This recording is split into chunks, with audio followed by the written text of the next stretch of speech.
காரைக்குடி தொகுதியை நீங்க தேர்வு செய்ததுக்கான அடிப்படை காரணம் என்னங்கிறத சொல்லணும். இது ஒரு கேள்வியா? காரைக்குடி தொகுதியை ஏன் தேர்வு செஞ்ச அப்படின்னு. 134 தொகுதியும் உங்க தொகுதி மாதிரி தான். அதுல காரைக்குடிக்கு என்ன சிறப்புன்னு கேக்குறோம். காரைக்குடியில ஒரே சமூகம் வந்து குவிந்து வாழல, பரவலா எல்லா தமிழ் சமூகமும் இங்க நிறைந்து இருக்குது.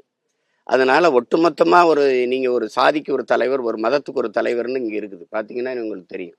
ஆனா எல்லாருக்குமான ஒரு தலைமை இந்த நாட்டுல உருவாகல, அது முடிஞ்சிருச்சு. அது பெருந்தலைவர் பேரறிஞர் அண்ணா மாதிரி ஒரு பொதுவான தலைமைகள் நம்ம இனத்துல இங்க இல்லை. அது என் சொந்த மண்ணிலிருந்து, என் தாய் நிலத்திலிருந்து நான் வென்று போகணும் அப்படின்னு நினைக்கிறேன். இந்த மண்ணிலிருந்து வந்த ஒரு மகன் உலக பொதுமைக்கு ஒரு அரசியலை எடுத்து வச்சான்னு ஒரு வரலாறை பதிவு செய்யணும்னு நினைக்கிறேன். அதுக்கு தான் உங்களுக்கு இந்த நிலத்தை தேர்வு செய்து சொல்றது.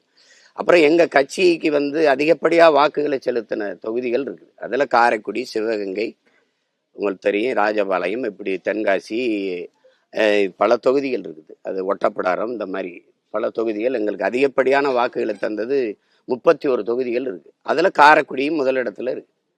அதனால சொந்த மண்ணில் நிற்போம் அப்படின்னு இந்த வாட்டி முடிவு பண்ணி வந்து நிற்கிறோம்.